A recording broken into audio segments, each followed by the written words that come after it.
Chinese President Xi Jinping says the Asia-Pacific is no one's backyard and should not become an arena for a big power contest. He made the remarks in his written speech to this year's APEC CEO Summit, entitled "Stay Committed to and Jointly Promoting Development to Bring Asia-Pacific Cooperation to New Heights." The document says cooperation in the Asia-Pacific region has been steadily advancing, and win-win cooperation remains the underlying trend in the region. President Xi further elaborated on the goals of development for the region, stressing peaceful development, openness and inclusiveness, and solidarity. In facing new developments, Xi made a 6-point proposal to call for joint efforts in building an Asia-Pacific community with a shared future. He underscored a peaceful and people-centered development, higher standard connectivity, and economic upgrading. On China's development, President Xi said the country will follow a new path of maintaining harmony between humanity and nature during the pursuit of Chinese modernization. He said to follow the path of peaceful development is a strategic choice in the fundamental interests of the Chinese people.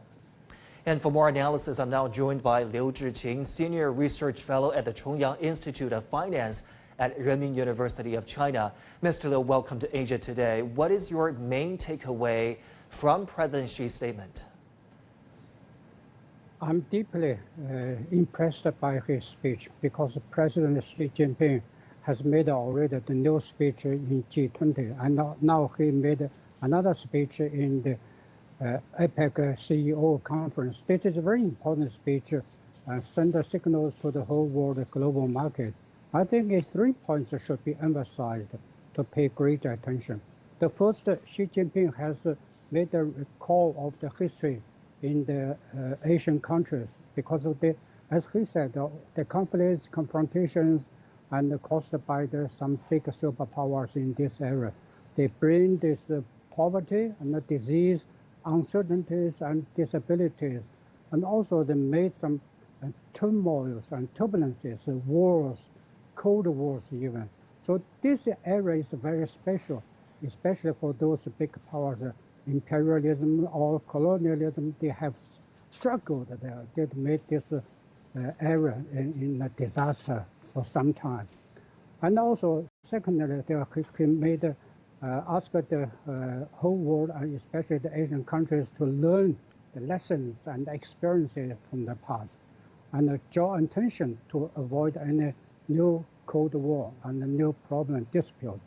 And of course, he gave his expectation to the future. For instance, a path for peaceful development, a path for inclusiveness and openness, and a path for solidarity. This is make a basic principle of the regional development and the cooperation. And the third, he expressed, emphasized again the nature of China's modernization. What the meaning, what the real meaning is, the humanity and nature. This is why that Xi Jinping is so give great importance and attention to make his speech in the APEC CEOs. This were pointed out guidelines and for the future development and cooperation. And as he said, this is China's responsibility. And also we hope that to have a shared future of the human being. So in this way that all this harmony, peaceful and solidarity, stability are the major points that Xi Jinping has emphasized and reiterated to send a very strong, very positive, very important signal to the whole world. Talking about signals and messages, in his statement, President Xi said the Asia-Pacific is no one's backyard and should not become an arena for big power contest. He also calls for Asia-Pacific regional economic integration amid challenges of the times. What do you make of these remarks? We should say in the past few decades, some Western powers are trying to make conflicts and problems among the Asian countries, especially they take some Asian countries as their backyard or as some arena that to play their games here. Especially they have very ill purpose that to contain, to restrain the development of China.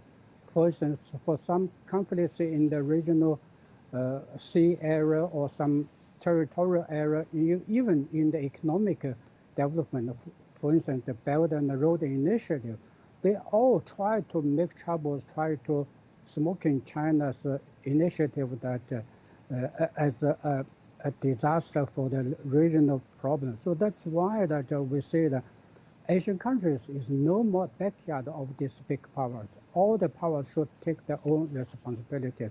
In this way, that the Asian countries can develop according to their own plan, own political expectation. Actually, in the past several years, that China and all Asian countries have been well developed with the trust, mutual understandings, when we have very close cooperations, and in order to develop all this economic integration. So, very good example is Indonesia. The new highway just started up during the G20. That is the best showcase to the whole world that how Asian countries can be solidarity and can be well developed together by our own effort. No other big power outside should be interfering in this area.